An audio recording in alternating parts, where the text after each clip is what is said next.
Bienvenidos a América Directo.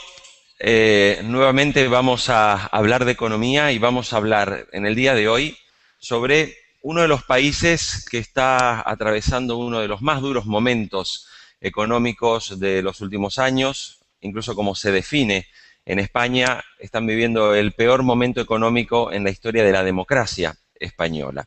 Por eso es que hemos invitado hoy al economista, al doctor en economía Juan Ramón Rayo, un economista de la escuela austríaca, de la escuela liberal, un economista que ha recibido, entre otras cosas, el premio Julián Marías en el año 2011 a la trayectoria científica en el ámbito de las ciencias sociales.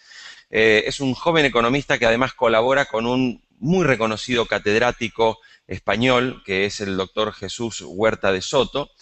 Y además, este economista escribe un blog sumamente interesante donde precisamente analiza la situación económica española, analiza incluso lo que ocurre en otros países y las fórmulas y claves para poder salir adelante en un momento económico de fuerte crisis. Juan Ramón, bienvenido a América Directo. ¿Qué tal? Muchas gracias por invitarme. Muy bien, mientras comenzamos con esta entrevista, queremos comentarle también a la gente que nos puede enviar en directo sus preguntas en el formulario que puede ver al pie de nuestra pantalla y el doctor Rayo estará contestándolas en vivo y en directo como estamos en este momento. En primer lugar, Juan Ramón, España se está encaminando a alcanzar una cifra récord de gente desempleada, de gente sin trabajo, de prácticamente 6 millones de personas. El gobierno del Partido Popular, presidido por Mariano Rajoy, asumió hace menos de un año y desde que asumió no ha hecho más que aplicar una serie de ajustes que consistió básicamente en incrementar la presión impositiva sobre la sociedad, achicar el gasto público, y esto, en lugar de generar más confianza, parece que lo único que está haciendo es que España sea cada día un país más inseguro. Al menos así lo reflejan los datos de la prima de riesgo, o más conocido aquí en América Latina como el riesgo país, que hay ya predicciones que hablan de que llegará a los 750 puntos. La pregunta que uno tiene que hacerse, e incluso la hago como un argentino, ¿España es hoy la Argentina del año 2001? España puede serlo, desde luego. Comentabas que el gobierno solo ha hecho que aplicar ajustes para tratar de reducir el déficit. Bueno, en realidad los ajustes solo se los ha aplicado al sector privado y ahí ha estado el problema.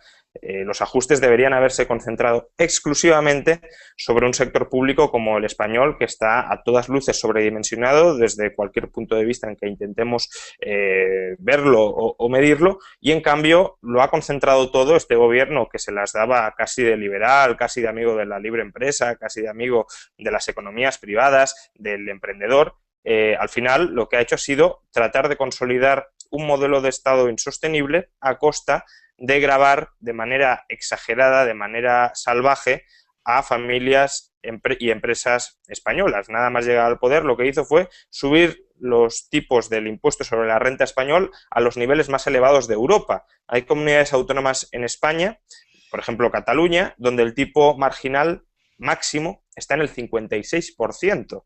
Esto no para los de renta superior a 1 millón de euros como Hollande, sino para rentas sustancialmente mucho más bajas. Luego ha subido también el impuesto de sociedades, no el tipo, pero sí ha quitado casi todas las deducciones, con lo cual al final las empresas pagan mucho más. Ha subido el IVA del 18 al 21%, e incluso muchos productos que estaban pagando el 7 los ha pasado, o que estaban pagando el 8 tras la última subida, los ha pasado al 21, con lo cual nueva ronda de subida de impuestos, y también ha subido, ampliando la base, las cotizaciones a la seguridad social. En definitiva, no hay un solo impuesto en España que el gobierno liberal, decían, de Mariano Rajoy no haya subido muchísimo más, no ya un poquito más, sino muchísimo más que el gobierno socialista, el desastroso gobierno socialista también, de José Luis Rodríguez Zapatero.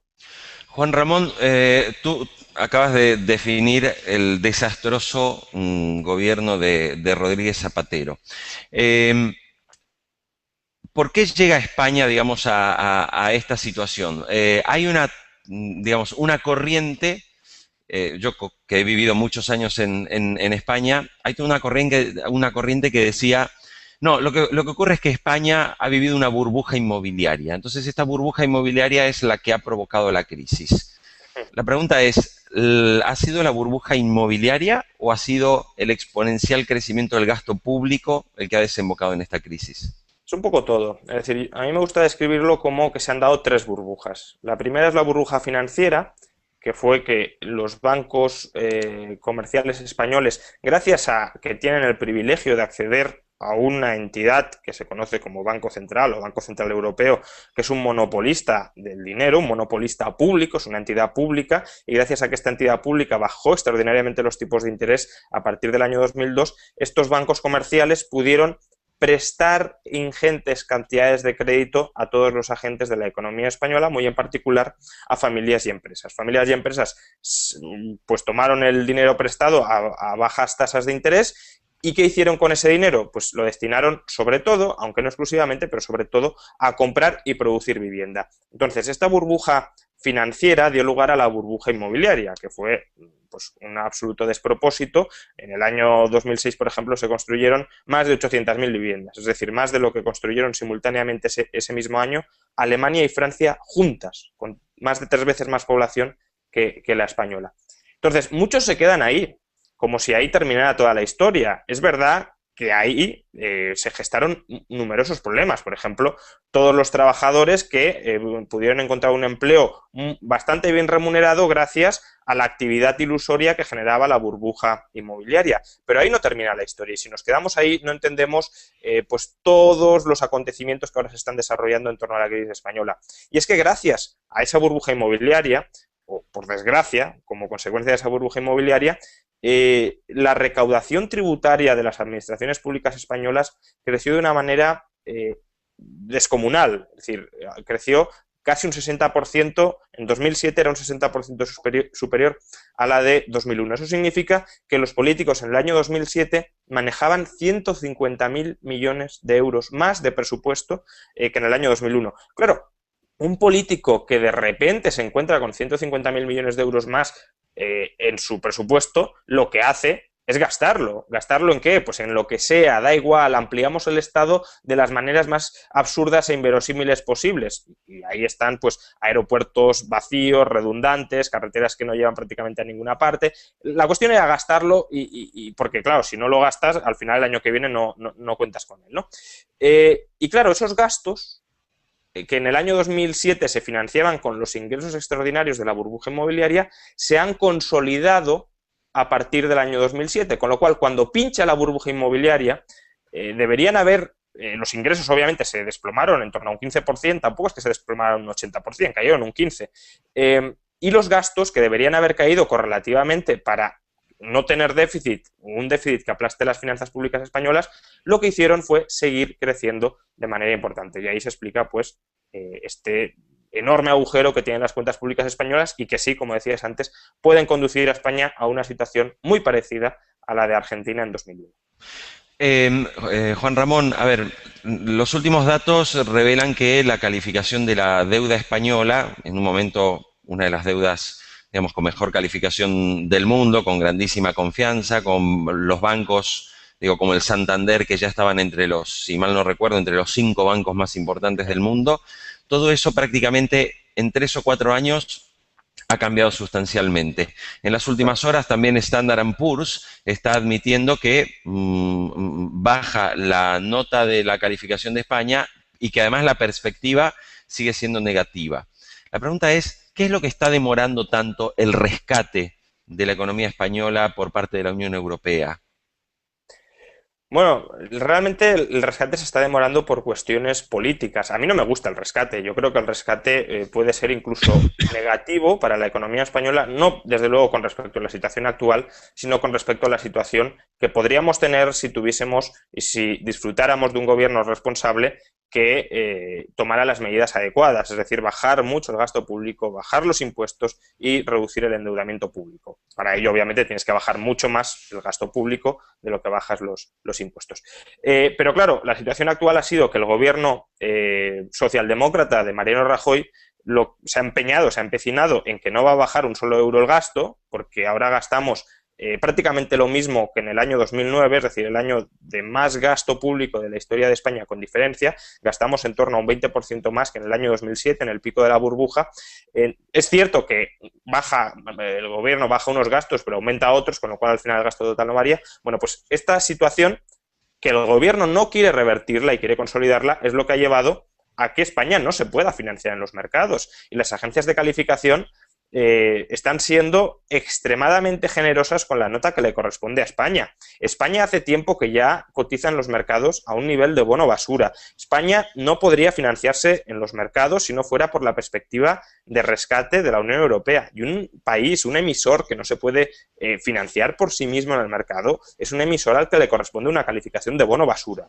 Incluso si tiene que ser rescatado, es decir, un emisor que tiene que ser rescatado es bono basura. Como puede serlo Portugal o como puede serlo Grecia, aunque obviamente este país está muchísimo peor que nosotros, lo cual no significa que no podamos llegar a estar como ellos. Entonces, ¿qué está retrasando el rescate? Pues consideraciones políticas. El gobierno no quiere hacer recortes de verdad y la Unión Europea le exigiría muy probablemente que hiciera recortes de verdad. Luego eso tampoco es garantía de que los haga, porque el ejemplo griego es el más evidente, ¿no? Es decir, ponemos muchas condiciones y luego no cumplimos ninguna. Claro. Vamos a comenzar, Juan Ramón, con algunas preguntas que nos están llegando en tiempo real, en este momento, a través del formulario que la audiencia puede ver al pie de nuestra pantalla, ¿no? Gabriel González, desde España, nos pregunta, o te pregunta, dice, ¿es contemplable un escenario con cierta probabilidad en el que las circunstancias fuercen una salida del euro de España? Sí puede suceder. Sí puede suceder y de hecho el mercado lleva meses descontando esa posibilidad, de ahí que, por ejemplo, el IBEX 35, la bolsa española, pues se desplomara hasta los 6.000 puntos, o de ahí que tuviésemos la prima de riesgo disparada antes de que Draghi anunciara que puede, el presidente del Banco Central Europeo, que puede proceder a rescatar a la economía española. Sí, se puede dar.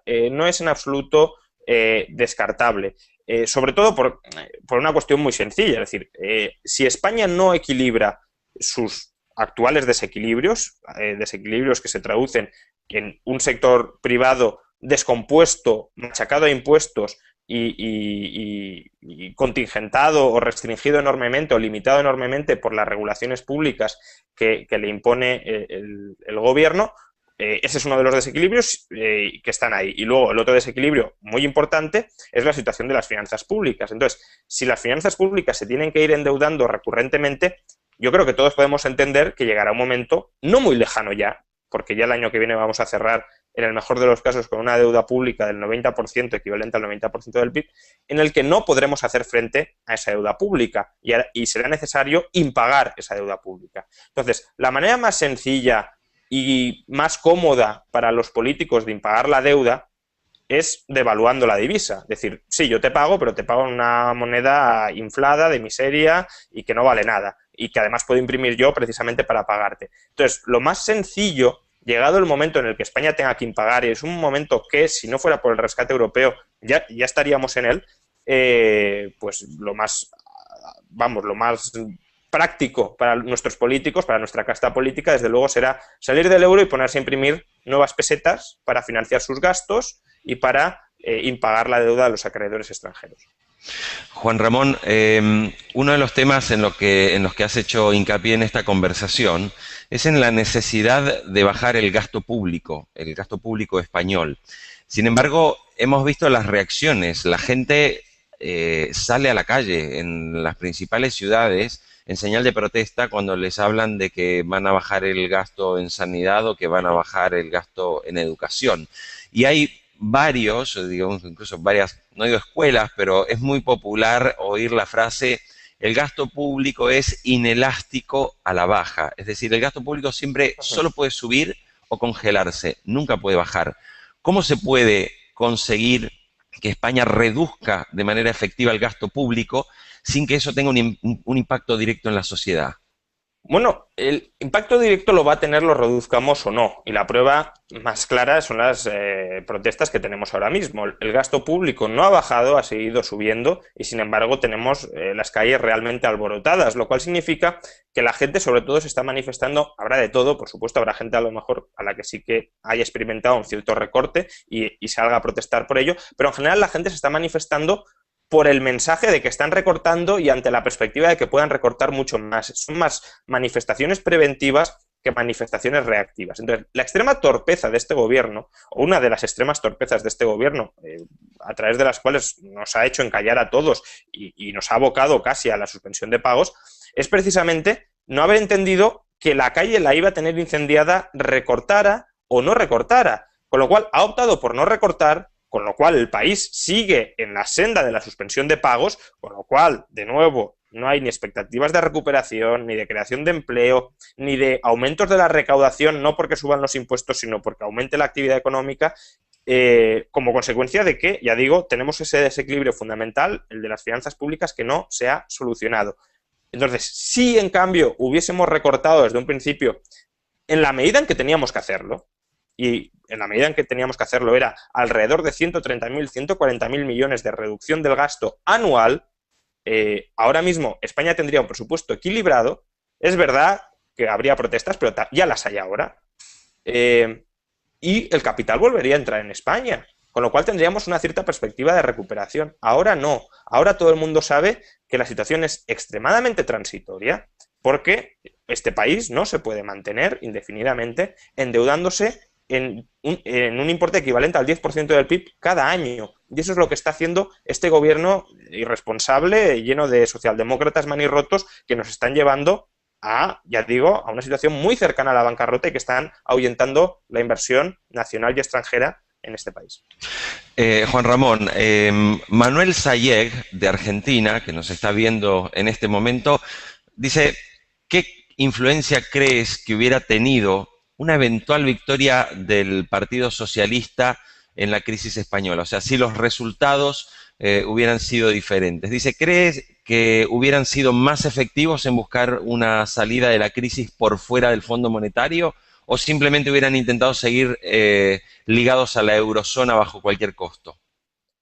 Bueno, yo creo que hay que seguir ligado a la eurozona, eso es lo primero, es decir, salir de la eurozona para ponernos a devaluar la peseta, inflar la peseta, darles a los políticos la imprenta de pesetas para que puedan financiar todos sus gastos, ya digo, generando inflación, para que no hagan las reformas que necesita la economía española, que son muchísimas en todos los sectores, para que no reduzcan el gasto, etcétera, yo creo que sería desastroso. ¿El problema cuál ha sido? El problema primero, es que el gobierno de Zapatero llevó una línea de inacción consistente en subir impuestos y en no bajar el gasto, y ha llegado el gobierno de Mariano Rajoy, que algunos esperaban, otros pues no fuimos tan ingenuos, afortunadamente, algunos esperaban que le diera la vuelta a esa política desastrosa que había conducido o que había arrastrado a España contra las cuerdas, y lo que ha hecho el gobierno de Mariano Rajoy ha sido amplificar todavía más las líneas desastrosas de actuación del gobierno de Zapatero. Ha subido mucho más los impuestos y ha rebajado mucho menos el gasto público. Con lo cual, claro, la impresión que da a este país, a todo el mundo, es que este país no tiene solución. Porque cuando llegó el gobierno de Rajoy al poder, hubo un par de meses en los que la prima de riesgo, en los que el riesgo país estuvo bajando, porque la gente esperaba que este gobierno, los inversores esperaban que este gobierno le diera la vuelta a la situación con respecto al anterior. Pronto comprobaron que no, que era tan malo o peor que el anterior y que por tanto no iba a sacar a España de la crisis porque no tenía voluntad de hacer las reformas que necesitábamos y los ajustes que necesitábamos. Por tanto, la tragedia es esa. La tragedia es que tanto unos como otros, lo que popularmente se conoce como casta política, no están interesados en sacar a España de la crisis, sino en conservar sus privilegios, sus prebendas y sus gastos públicos para colocar a sus amigos y para mantener a sus redes clientelares. Y eso no se quiere tocar, y si no se toca, no solo eso, sino toda la estructura, superestructura de gasto público en España, no tenemos solución. Bueno, las preguntas siguen llegando mientras estamos haciendo la entrevista. Pancho López nos dice, por favor, pregunten si ahora mismo se están dando las mismas condiciones a nivel mundial para un apocalipsis financiero como el de 1929. ¿Está el mundo al borde de la ruina? Pregunta Pancho López, desde España. Bueno, tanto la crisis del 29 como la degeneración de la crisis actual es una crisis, fueron crisis agravadas enormemente por el pésimo intervencionismo gubernamental. Entonces, yo no hablaría de apocalipsis o de necesidad de apocalipsis financiero, ni mucho menos. Ahora bien, ¿que puede haberlo? Pues si los políticos son tan cortos de miras como para repetir e insistir, para repetir los errores del 29, por ejemplo, cerrar todo el comercio internacional, que eso sería un desastre, o para insistir en los errores que se están experimentando ahora, es decir, seguir incrementando el gasto público o al menos no reducirlo en la magnitud en la que se debería reducir y tratar de financiar ese gasto ya sea monetizando deuda masivamente, con lo cual solo estamos posponiendo la resolución de esos problemas agravados en el futuro, o subiendo ya impuestos, con lo cual solo estamos desangrando al debilitado sector productivo español o de cualquier otro país para costear una infraestructura estatal absolutamente desmadrada y absolutamente ineficiente, pues vamos, si eso se sigue acumulando, si esos desequilibrios se siguen acumulando, desde luego puede devenir un desastre. Esperemos que se sea lo suficientemente sensato, aunque visto lo visto, sobre todo en España, uno tiende a desconfiar de ello, para en el momento adecuado pues dar la vuelta y cambiar las tornas. No está escrito que tenga que haber un apocalipsis financiero. Ahora bien, los políticos sí pueden, con sus nefastas recetas intervencionistas, llevarnos en su momento, más adelante, a un apocalipsis financiero.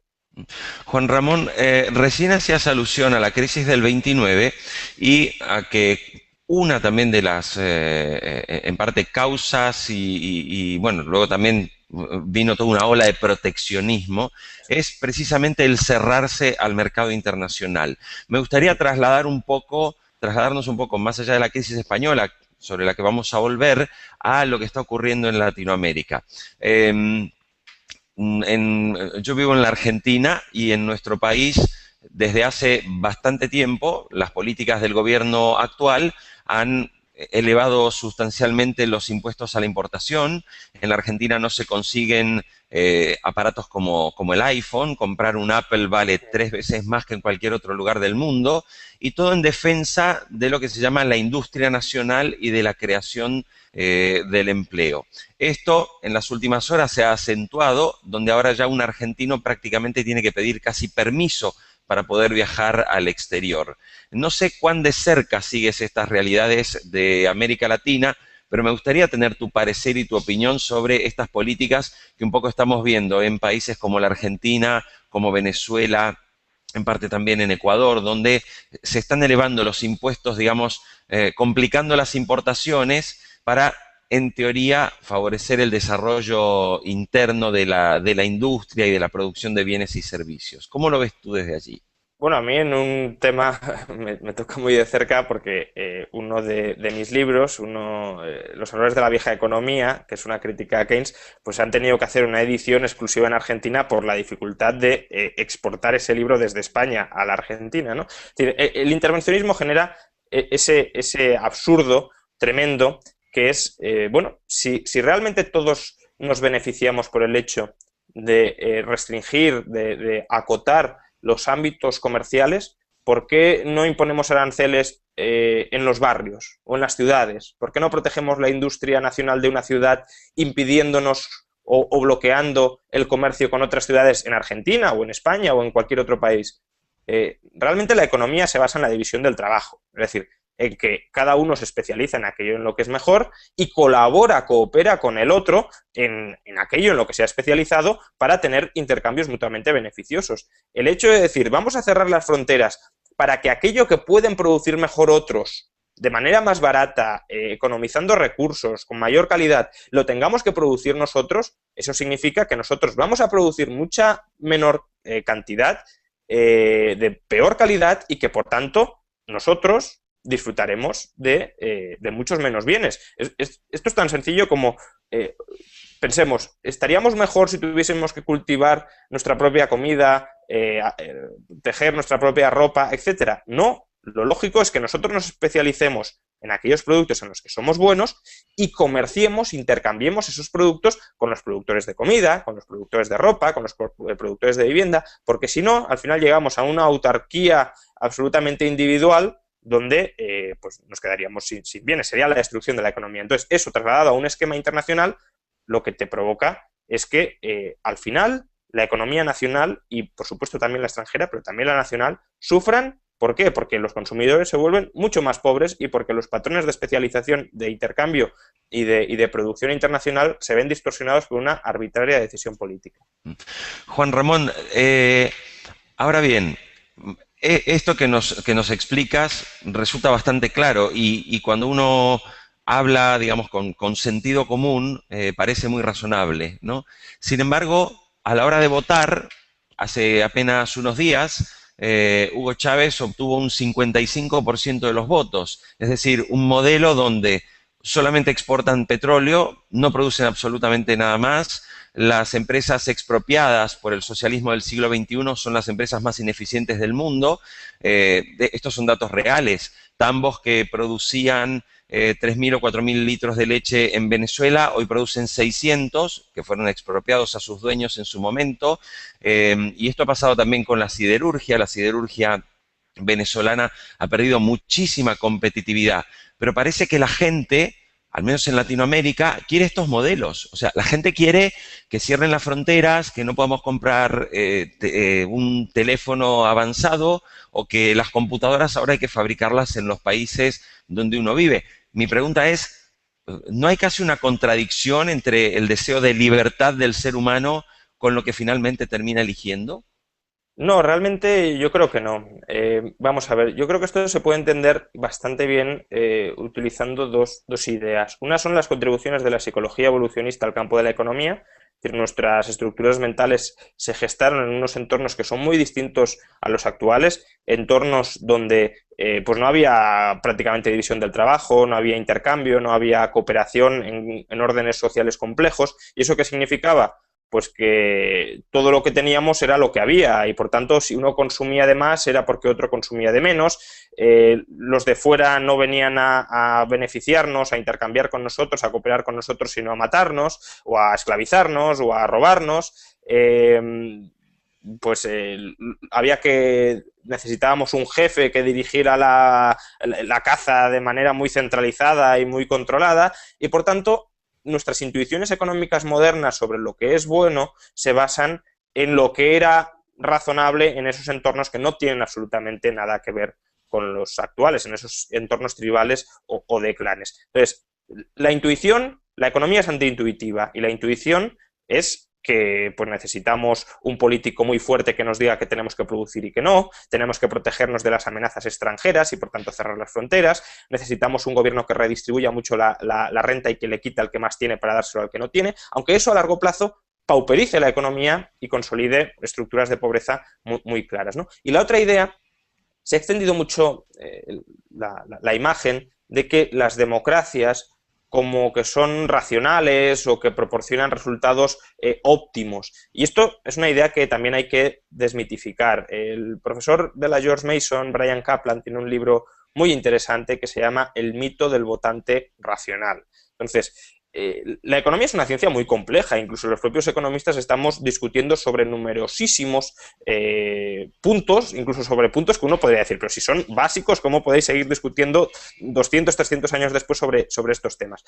Entonces, la gente de la calle obviamente no está puesta en esos debates y no tiene esos conocimientos de la misma manera que yo no tengo conocimientos de física, de arquitectura, de ingeniería, con lo cual es un poco absurdo pensar que si todos somos muy ignorantes en prácticamente todo, en prácticamente todas las áreas de la vida, cuando votemos sobre cuestiones que nos afectan a todos y que hay que decidir, pues si imponemos aranceles o no los imponemos, si liberalizamos este sector o no lo liberalizamos, si construimos un puente aquí o no lo construimos, con qué materiales lo construimos o con los que no, que el resultado de esas elecciones votados por miles o por millones de personas va a ser un resultado racional y sensato. No lo va a ser. Va a ser un resultado lleno de sesgos, lleno de errores, lleno de contradicciones e incluso perjudicial para la propia gente que lo ha votado en el largo plazo. Entonces, si combinamos estos dos elementos, yo creo que los resultados se entienden perfectamente. La democracia no proporciona necesariamente resultados buenos, positivos o racionales a largo plazo. Los puede proporcionar y tenemos ejemplos como el chileno, donde, digamos, la sociedad los órdenes institucionales son mucho más maduros, están mucho más orientados a largo plazo, se entienden mucho mejor las bases de una economía próspera, pero otros no. Y por tanto, ya digo, los resultados pueden ser disfuncionales, como lo vienen siendo en Venezuela en los últimos 20 años o casi 20, bueno, o más de 20 años incluso. Correcto. Felipe Fernández, desde España, nos pregunta, pues tú acabas de mencionar el caso chileno, y él dice, ¿qué ejemplo hay en el mundo como liberalismo, tanto económico como político? Y él se pregunta si Chile es uno de esos ejemplos. Bueno, muchas veces intentamos buscar ejemplos absolutos, como esto es el paradigma perfecto de todo, ¿no? Porque incluso aquí, esta persona, este comentarista, me planteaba coincidencia entre liberalismo político y liberalismo económico. Hay economías o hay sociedades que son muy liberales desde un punto de vista económico, o bastante liberales desde un punto de vista económico, estoy pensando, por ejemplo, en Singapur, pero que son muy poco liberales o bastante menos liberales desde el punto de vista político o civil. Entonces, buscar un ejemplo que sea idílico en todo es tremendamente complicado. Yo creo que hemos de mirar no ejemplos que sean los óptimos, sino ejemplos que sean simplemente mejores que la situación que tenemos en estos momentos en distintos países. En el caso de España, ojalá España fuera como Chile, su estructura institucional, su estructura económica, etcétera. Es decir, Chile, desde luego, por supuesto, que es un ejemplo para España. Chile, Singapur en economía, Hong Kong en economía, Australia, Nueva Zelanda, son todos países que nos pueden proporcionar ejemplos en muchas cosas. Estados Unidos, por ejemplo, también nos puede proporcionar ejemplos en unas, no en otras. El sistema sanitario estadounidense es desastroso, no porque sea privado, sino porque está hiperregulado a través de convenios colectivos, por los sindicatos, también por la política con programas gubernamentales, etcétera. Entonces, de Estados Unidos hay que emular aquello que es bueno, no hay que emular su sistema de banca central, no hay que emular su sistema sanitario, etcétera. Y de otros países también. Por tanto, yo creo que sí que podemos encontrar por todo el mundo ejemplos de prácticamente todo de sectores libres que funcionan mucho mejor que sectores intervenidos. Ahora, que en un mismo país coincida todo es más complicado, aun cuando, ya digo, sí que podemos tener referencias en las que fijarnos. Y Chile, por ejemplo, es una referencia ya no para otros países de América Latina, sino también para España. Juan Ramón, uno de los temas, hoy nos respondías acerca de la situación de España y de la eventualidad de que decidiera salir del euro como una solución política fácil, devaluar moneda, hacer grandes emisiones y luego los problemas de inflación seguramente los padecerán los gobiernos que vengan, ¿no? Ahora, bueno, no, los gobiernos no, la ciudadanía. Es cierto, bueno, es cierto, es la gente la que padece la inflación. Cuando uno analiza o mira un poco la situación de América Latina, se puede encontrar, como tú decías, el ejemplo del liberalismo económico de Chile, un país donde la inversión crece de manera permanente, los índices de pobreza se reducen cada vez más y bueno, hay muchos aspectos todavía a corregir. Un caso que me gustaría que nos comentes también es el caso de Ecuador. Ecuador hace 10 años aproximadamente renunció, digamos, a su soberanía monetaria, ¿no? Que a los políticos les gusta utilizar también como una representación de digamos, del nacionalismo, ¿no? Y optó por la dolarización. Cuando uno habla con la gente de Ecuador, dice, Rafael Correa tiene una alta popularidad, es un político también bastante intervencionista en la economía. Sin embargo, como dicen los ecuatorianos, contra el único que va a perder las elecciones es contra el dólar. Es decir, si Correa decidiera salir de la dolarización, probablemente su popularidad se reduzca sistemáticamente. ¿Hay verdaderos peligros en que un país renuncie a su signo monetario y simplemente se aferre a una moneda o a un sistema? Digo, recuerdas que en la Argentina tuvimos la convertibilidad. Digo, ¿cuáles son los peligros verdaderos de aferrarse a sistemas monetarios menos expuestos a la política o a las decisiones políticas de los gobernantes? Bueno, el sistema monetario ideal, que sería un sistema monetario libre, donde los ciudadanos pudiesen elegir el medio de pago, el dinero que quieren utilizar y previsiblemente elegirían el oro o promesas de pago convertibles en oro, es decir, billetes, depósitos de los bancos convertibles en oro, pues es un gobierno que ha sido, perdón, es un sistema que ha sido abortado o saboteado por los gobiernos desde hace décadas. ¿Por qué? Precisamente porque les imponía a los gobiernos un corsé muy rígido, muy estricto a la hora de poder pues, financiar programas de gasto público muy expansivos o a la hora de proporcionar financiación ilimitada a la banca. Entonces, ahí ya tenemos un ejemplo de gobiernos que deciden sabotear un sistema monetario que funciona y que nos habría, por ejemplo, blindado de la crisis actual para lograr un interés personal. Luego tenemos ya, cuando ya se ha abandonado el oro, pues tenemos monedas más o menos serias. No es lo mismo el franco suizo que el dracma griego, o no es lo mismo el peso argentino no ligado al dólar que cuando está ligado al dólar, porque incluso cuando está ligado al dólar luego pues tenemos cambios paralelos y hacemos barbaridades, ¿no? Pues imaginémonos si no estuviese ligado. Lo mismo en Ecuador. Entonces, Ecuador, desde luego, pues ahora, bueno, ya lleva años erigiendo al poder a un político, como dices, muy intervencionista, pero por suerte, no solo en Ecuador, sino también en otros países, como puede ser el caso de Brasil, el sistema institucional que se ha diseñado tiene tantos contrapesos que no permite desplegar muchas de esas políticas intervencionistas en toda su extensión. En el caso de Ecuador, esos contrapesos no son muchos, pero el dólar, desde luego, es un contrapeso muy claro que impide que pues, Correa se ponga a monetizar moneda en el Banco Central, se ponga a gastar muchísimo más, trasladándole el impuesto inflacionista a los ciudadanos, culpando a los empresarios porque suben los precios y son muy malos. Pero, por ejemplo, en Brasil sí hay un sistema de contrapesos mucho más amplio que está pues, impidiendo que desde los políticos brasileños, que no son una casta política que se haya reformado de manera muy intensa como pueda serlo la chilena, pues hagan auténticas barbaridades y eso está permitiendo que Brasil, por ejemplo, crezca, atraiga inversión internacional, etcétera, etcétera. Juan Ramón, en el caso de la Argentina, bueno, y en algunos países también latinoamericanos, sobre todo desde los sectores públicos y sobre todo los gobiernos, suelen, digamos, como asustar a la gente con el tema de la crisis internacional, ¿no? O sea, el mundo se está cayendo a pedazos, el mundo se está derrumbando, todo parece ser un desastre, entonces se fomenta esta idea de lo que hablábamos recién, de los proteccionismos, del cierre de la economía.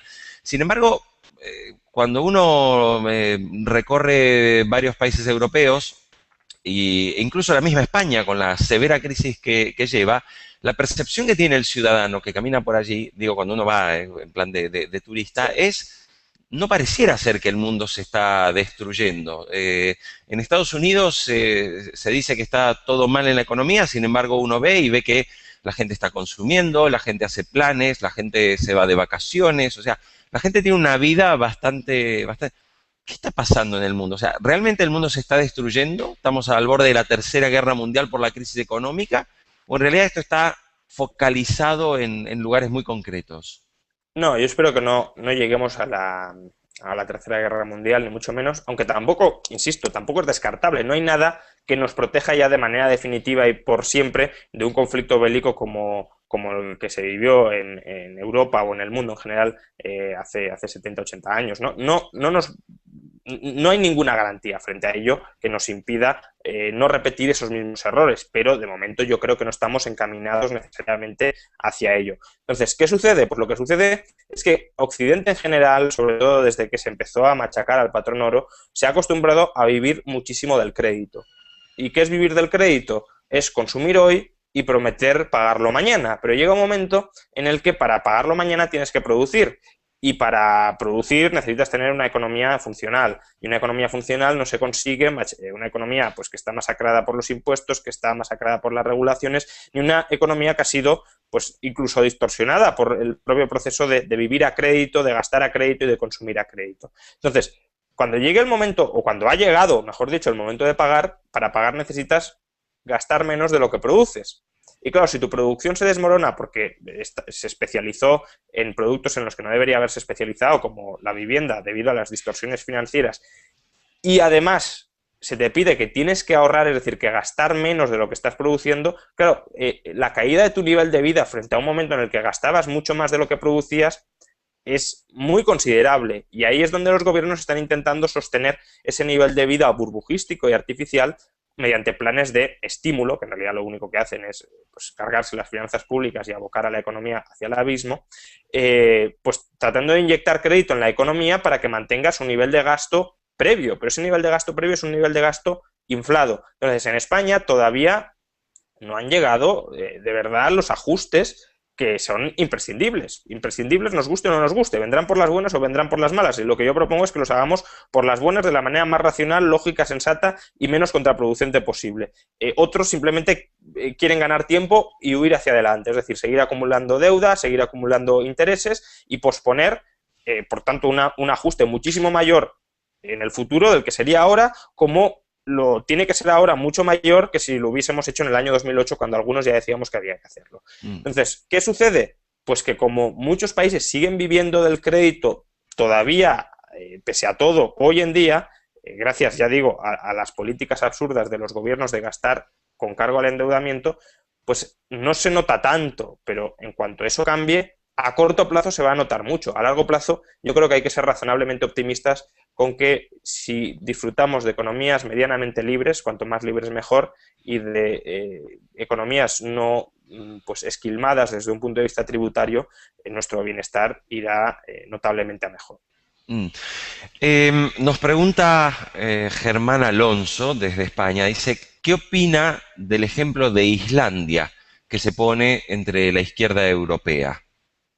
No, el ejemplo de Islandia es un muy mal ejemplo. Es un muy mal ejemplo porque no se entiende muy bien, se ha cundido un mensaje de lo que se hizo en Islandia que no tiene nada que ver con la realidad. En Islandia se suele decir que los bancos se dejaron que quebraran, no se les rescató y además que se ha enjuiciado a los políticos.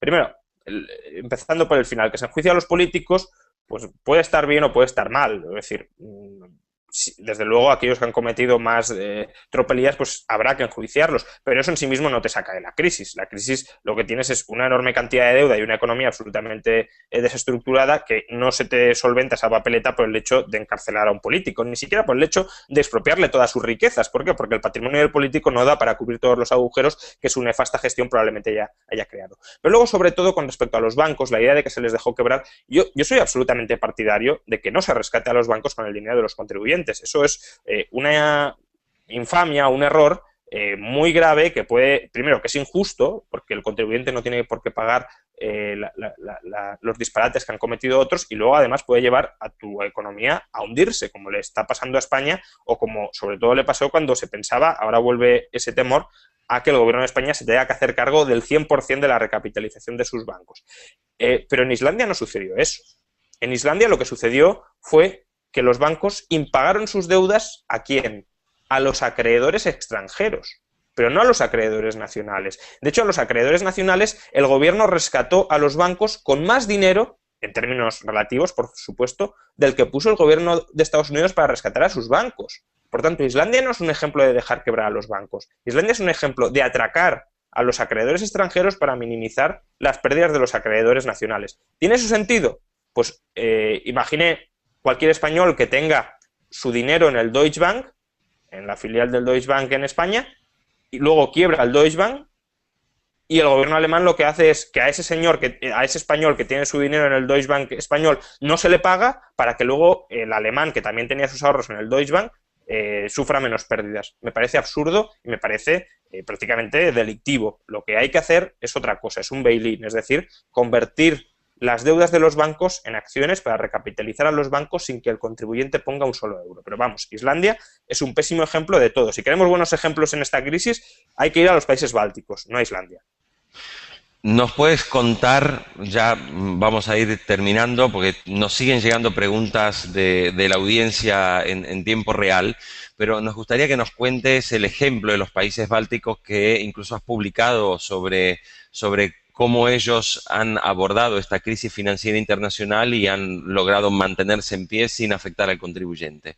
Sí, vamos a ver, el problema de los países en crisis ahora mismo, incluyendo España y también los países bálticos, es doble. Un problema es que su estructura productiva está descompuesta como consecuencia de todos los despropósitos que se gestaron durante la burbuja inmobiliaria gracias al crédito barato promovido por bancos centrales, y luego la acumulación de endeudamiento de esas sociedades. Entonces, hay que solucionar estos dos problemas.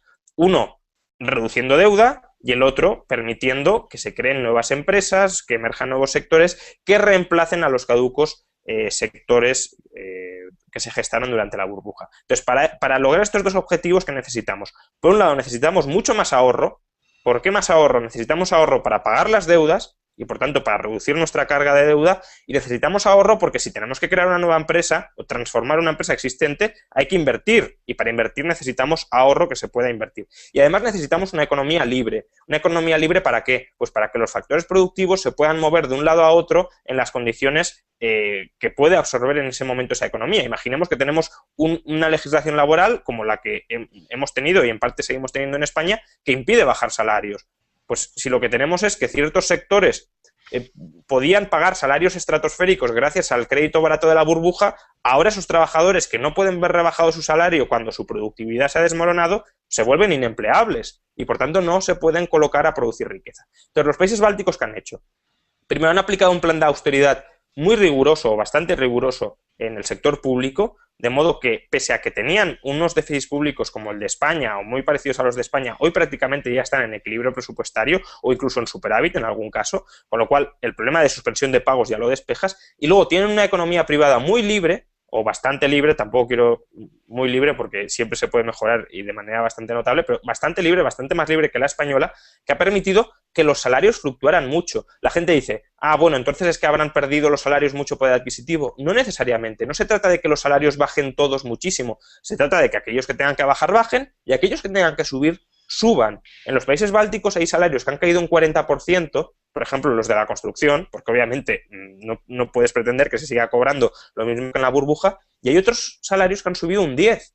Al final eso lo que te permite es reconstruir la economía, que es lo que han hecho estos países. Estos países ahora exportan un 50% más que durante los años de la burbuja. Es decir, las exportaciones han crecido muchísimo y eso que les ha permitido, pues que si en el año 2006 o 2007 tenían un déficit exterior del 20%, es decir, tenían que asumir una deuda año a año equivalente al 20% de su PIB para seguir en funcionamiento, hoy o tienen un déficit muy pequeño del 2 o del 3 o algún año incluso han tenido superávit.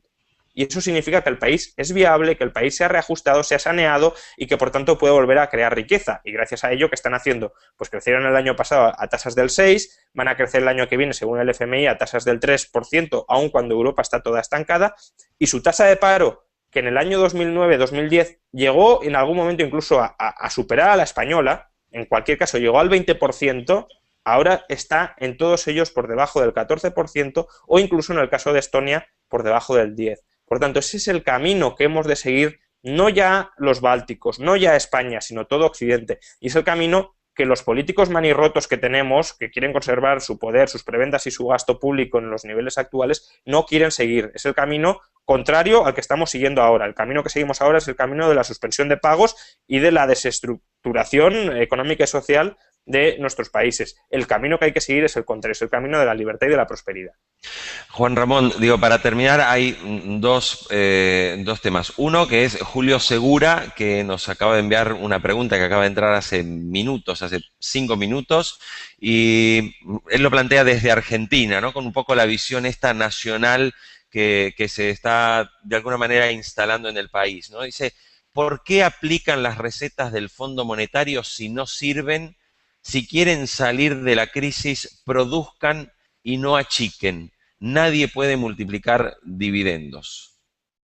Sí, yo estoy de acuerdo en que las recetas del FMI no sirven. Es decir, las recetas del FMI son recetas dirigidas a subir impuestos, a prácticamente no cambiar nada de la economía, a tratar de mantener modelos pues donde el Estado es muy grande y donde el peso del Estado es muy grande en la economía, tratar de consolidarlos con parches, básicamente. Lo que hay que hacer es transformar ese modelo de manera mucho más radical, bajando impuestos en lugar de subirlos, bajando de manera muy intensa el gasto en lugar de mantenerlo o apenas bajarlo, y efectivamente, como ha comentado, para crecer necesitamos producir, pero para producir necesitamos libertad y necesitamos ahorro, y el Estado lo que está haciendo es consumir todo ese ahorro, despilfarrar todo ese ahorro en producciones que no tienen ningún valor, es decir, está quemando ese ahorro como ya ha hecho Japón y por eso lleva 20 años en depresión, en proyectos que no sirven. Entonces, ya digo, tenemos que liberalizar la economía y tenemos que ahorrar más, achicando el sector público y permitiendo que el sector privado, que es el que tiene que producir los bienes que necesitan, que demandan los consumidores, crezca correlativamente, que es desde luego muy distinto a lo que está proponiendo el Fondo Monetario Internacional, por mucho que se nos venda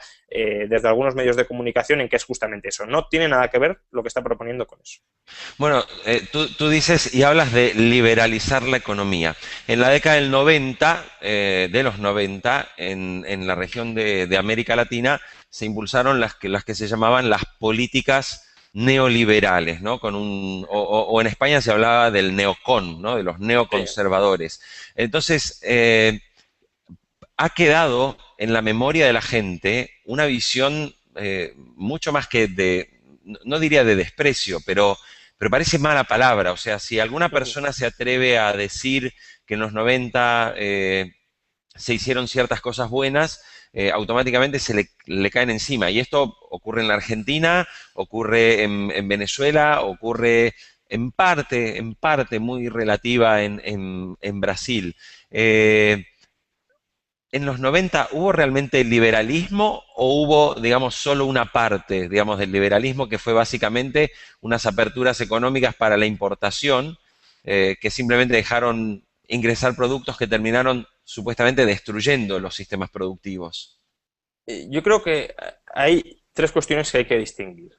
La primera, a veces se habla de liberalizar o de austeridad cuando se está haciendo todo lo contrario. Ahora mismo estamos oyendo que los políticos están aplicando políticas de austeridad y lo que están haciendo es gastando más y subiendo los impuestos. Eso no es austeridad desde ningún punto que se mire. Y lo mismo sucede muchas veces con las liberalizaciones. Se puede hablar de liberalizaciones, pues no lo sé, por mantener un poco la estructura. Por ejemplo, en la escuela pública se puede hablar que se está liberalizando la universidad pública o que se la está vendiendo a la empresa por el hecho de volver más homogéneas las titulaciones por toda Europa. Eso no es liberalizar, ni mucho menos. Eso es mantener una estructura estatal modificando algunos de sus puntos. Luego, en ocasiones se liberaliza, pero se liberaliza mal. Es decir, se convierten industrias o pasan industrias a ser de titularidad privada, pero se mantienen ingentes regulaciones sobre ellas. Un caso clarísimo es en España. En España se liberalizó o se privatizó el mercado eléctrico, pero no ha habido liberalización alguna. La mitad de los costes del sistema siguen siendo del sector público y la otra mitad están estrechamente regulados por el sector público. Pensemos que en el sector eléctrico español las eléctricas de facto no pueden decidir ni siquiera cómo producen la electricidad. Está todo regulado o pervertido a través de incentivos regulatorios por el sector público. Por tanto, tampoco hablemos ahí de liberalización, o en el suelo en España, que también se dice que se liberalizó, y obviamente no se liberalizó porque todo prácticamente siguió controlado por las administraciones regionales. Y luego hay una tercera cuestión, y es que un gobierno puede hacer alguna cosa bien, aun cuando todo el resto de políticas sean desastrosas. Y muchas veces tendemos a meterlo todo en el mismo saco como si todo fueran errores. Por ejemplo, el gobierno del PP es desastroso. La calificación global que merece pues sería un 1 o un 2 a estas alturas de la película, pero ha hecho alguna cosa que está bien o que no está mal. La reforma laboral, aunque es insuficiente, va en la buena dirección. Luego ha liberalizado un poquitín, muy poquito, pero ha abierto algo a la mano en los horarios comerciales, etcétera. Entonces, lo que no habría que hacer es creer que por el hecho de que un gobierno tan desastroso como el del PP haya tomado estas medidas bien orientadas, estas medidas también son desastrosas. No, hay que separar el grano de la paja. Al igual que el gobierno de Zapatero fue desastroso, pero tuvo una decisión, o algunas, pero en concreto esta, que estuvo bien, como fue suprimir el impuesto sobre el patrimonio. Entonces, por muy desastroso que sea, eso no significa que esa política en concreto, que casi por casualidad o por azar ha tomado este gobierno, sea también desastrosa. No lo metamos todo en el mismo saco. Por tanto, primero, distinguir el lenguaje correctamente. Si se está socializando más o si se está gastando más, no es liberalizar o no es austeridad. Luego, cuando se baja el gasto o cuando se liberaliza, puede bajarse mal, bueno, bajarse el gasto mal público es complicado, pero bueno, en cualquier caso, o se puede liberalizar mal y luego, si aun cuando estemos liberalizando bien, que las buenas liberalizaciones o las buenas rebajas de gasto no hay que confundir sus efectos con los perversos que tienen otras muchas políticas que adopta ese mismo gobierno. Juan Ramón, nos quedan en realidad muchas preguntas que no hemos podido hacer, la gente sigue enviando mientras estamos hablando y de verdad nos gustaría volver a invitarte en algunas semanas a compartir nuevamente un espacio en América Directo porque nos quedan muchísimos temas en el tintero, sobre todo para poder también explicar esta realidad que se vive. Hay una especie de desconocimiento bastante amplio sobre lo que es el liberalismo y por otro lado también hay una idea colectiva, ¿no? De que pareciera que ahora estos socialismos del siglo XXI nos llevan a conceptos de independencia, etcétera, que muchos expertos terminan considerando que terminan en grandes cesaciones de pago, en grandes costos sociales que se traducen obviamente en estados enormes que terminan siendo ineficientes, que terminan dando malos servicios y finalmente en sectores privados absolutamente asfixiados por impuestos y que buscan finalmente países completamente alejados para poder irse a producir donde finalmente puedan ganar dinero y generar empleo. Y Nos genera gustaría, riqueza, sobre todo. exactamente, nos gustaría entonces, Juan Ramón, volver a contar contigo en algunos días más y seguir charlando sobre esto y desde ya, infinitas gracias por compartir con América Directo toda esta charla. Muchas gracias a vosotros y nos vemos pues en unas semanas. Será hasta pronto entonces, gracias. Entonces, muchos se quedan ahí, como si ahí terminara toda la historia. Es verdad que ahí se gestaron numerosos problemas. Por ejemplo, todos los trabajadores que pudieron encontrar un empleo bastante bien remunerado gracias a la actividad ilusoria que generaba la burbuja inmobiliaria. Pero ahí no termina la historia y si nos quedamos ahí no entendemos pues todos los acontecimientos que ahora se están desarrollando en torno a la crisis española. Y es que gracias a esa burbuja inmobiliaria, o por desgracia, como consecuencia de esa burbuja inmobiliaria, la recaudación tributaria de las administraciones públicas españolas creció de una manera descomunal, es decir, creció casi un 60%, en 2007 era un 60% superior a la de 2001. Eso significa que los políticos en el año 2007 manejaban 150.000 millones de euros más de presupuesto que en el año 2001. Claro, un político que de repente se encuentra con 150.000 millones de euros más en su presupuesto, lo que hace es gastarlo. ¿Gastarlo en qué? Pues en lo que sea, da igual, ampliamos el Estado de las maneras más absurdas e inverosímiles posibles. Y ahí están pues aeropuertos vacíos, redundantes, carreteras que no llevan prácticamente a ninguna parte. La cuestión era gastarlo y porque claro, si no lo gastas, al final el año que viene no cuentas con él, ¿no? Y claro, esos gastos que en el año 2007 se financiaban con los ingresos extraordinarios de la burbuja inmobiliaria, se han consolidado a partir del año 2007, con lo cual cuando pincha la burbuja inmobiliaria deberían haber, los ingresos obviamente se desplomaron en torno a un 15%, tampoco es que se desplomaron un 80%, cayeron un 15%, y los gastos que deberían haber caído correlativamente para no tener déficit, un déficit que aplaste las finanzas públicas españolas, lo que hicieron fue seguir creciendo de manera importante. Y ahí se explica pues este enorme agujero que tienen las cuentas públicas españolas y que sí, como decías antes, pueden conducir a España a una situación muy parecida a la de Argentina en 2001. Juan Ramón, a ver, los últimos datos revelan que la calificación de la deuda española en un momento al 21, con lo cual nueva ronda de subida de impuestos y también ha subido, ampliando la base, las cotizaciones a la seguridad social. En definitiva, no hay un solo impuesto en España que el gobierno liberal, decían, de Mariano Rajoy no haya subido muchísimo más, no ya un poquito más, sino muchísimo más que el gobierno socialista, el desastroso gobierno socialista también, de José Luis Rodríguez Zapatero. Juan Ramón, tú acabas de definir el desastroso gobierno de Rodríguez Zapatero. ¿Por qué llega España, digamos, a esta situación? Hay digamos, una corriente, yo que he vivido muchos años en España, hay una corriente que decía, no, lo que ocurre es que España ha vivido una burbuja inmobiliaria. Entonces, esta burbuja inmobiliaria es la que ha provocado la crisis. La pregunta es, ¿ha sido la burbuja inmobiliaria o ha sido el exponencial crecimiento del gasto público el que ha desembocado en esta crisis?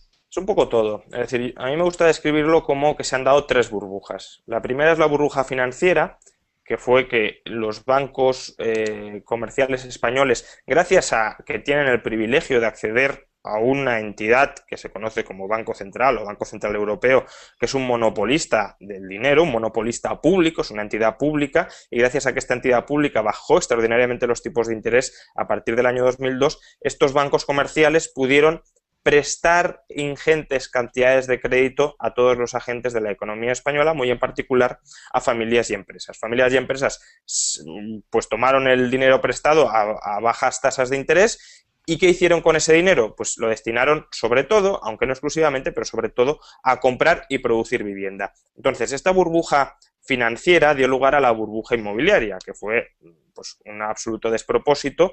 En el año 2006, por ejemplo, se construyeron más de 800.000 viviendas, es decir, más de lo que construyeron simultáneamente ese mismo año Alemania y Francia juntas, con más de 3 veces más población que la española.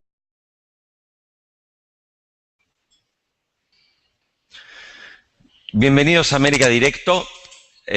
Nuevamente vamos a hablar de economía y vamos a hablar en el día de hoy sobre uno de los países que está atravesando uno de los más duros momentos económicos de los últimos años, incluso como se define en España, están viviendo el peor momento económico en la historia de la democracia española.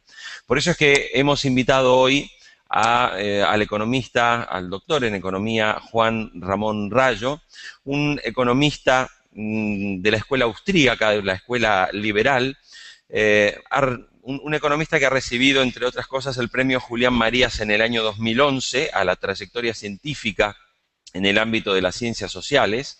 Es un joven economista que además colabora con un muy reconocido catedrático español, que es el doctor Jesús Huerta de Soto.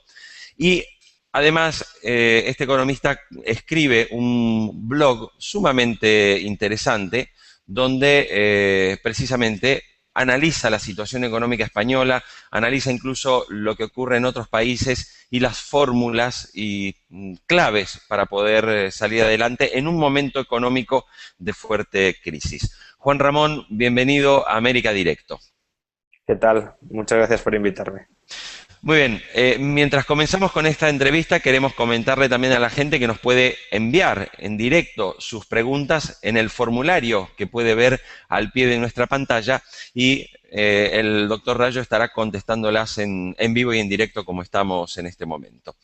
En primer lugar, Juan Ramón, España se está encaminando a alcanzar una cifra récord de gente desempleada, de gente sin trabajo, de prácticamente 6 millones de personas.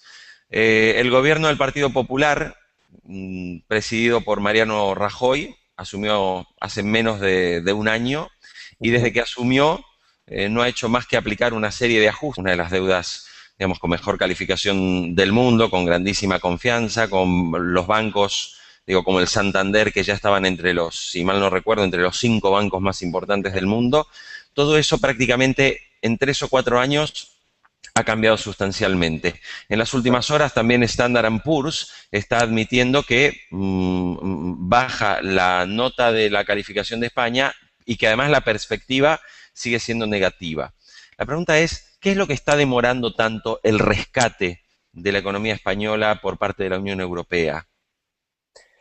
Bueno, realmente el rescate se está demorando por cuestiones políticas. A mí no me gusta el rescate. Yo creo que el rescate puede ser incluso negativo para la economía española, no desde luego con respecto a la situación actual, sino con respecto a la situación que podríamos tener si tuviésemos y si disfrutáramos de un gobierno responsable que tomara las medidas adecuadas, es decir, bajar mucho el gasto público, bajar los impuestos y reducir el endeudamiento público. Para ello, obviamente, tienes que bajar mucho más el gasto público de lo que bajas los impuestos.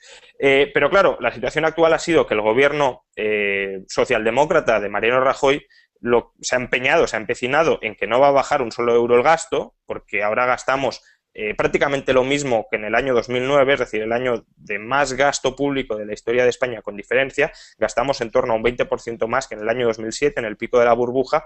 Es cierto que el gobierno baja unos gastos, pero aumenta otros, con lo cual al final el gasto total no varía. Bueno, pues esta situación, que el gobierno no quiere revertirla y quiere consolidarla, es lo que ha llevado a que España no se pueda financiar en los mercados. Y las agencias de calificación están siendo extremadamente generosas con la nota que le corresponde a España. España hace tiempo que ya cotiza en los mercados a un nivel de bono basura. España no podría financiarse en los mercados si no fuera por la perspectiva de rescate de la Unión Europea. Y un país, un emisor que no se puede financiar por sí mismo en el mercado, es un emisor al que le corresponde una calificación de bono basura.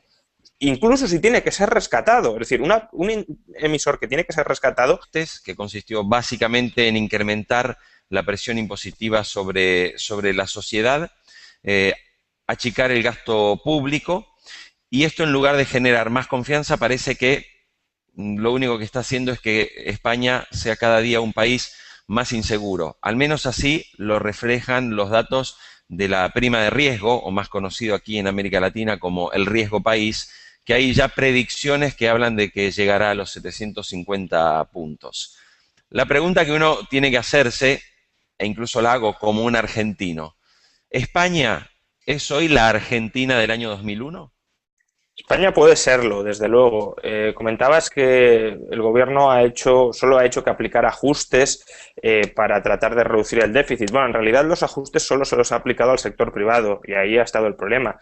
Los ajustes deberían haberse concentrado exclusivamente sobre un sector público como el español, que está a todas luces sobredimensionado desde cualquier punto de vista en que intentemos verlo o medirlo, y en cambio lo ha concentrado todo este gobierno, que se las daba casi de liberal, casi de amigo de la libre empresa, casi de amigo de las economías privadas, del emprendedor. Al final lo que ha hecho ha sido tratar de consolidar un modelo de Estado insostenible a costa de gravar de manera exagerada, de manera salvaje, a familias y empresas españolas. Nada más llegar al poder, lo que hizo fue subir los tipos del impuesto sobre la renta español a los niveles más elevados de Europa. Hay comunidades autónomas en España, por ejemplo Cataluña, donde el tipo marginal máximo está en el 56%.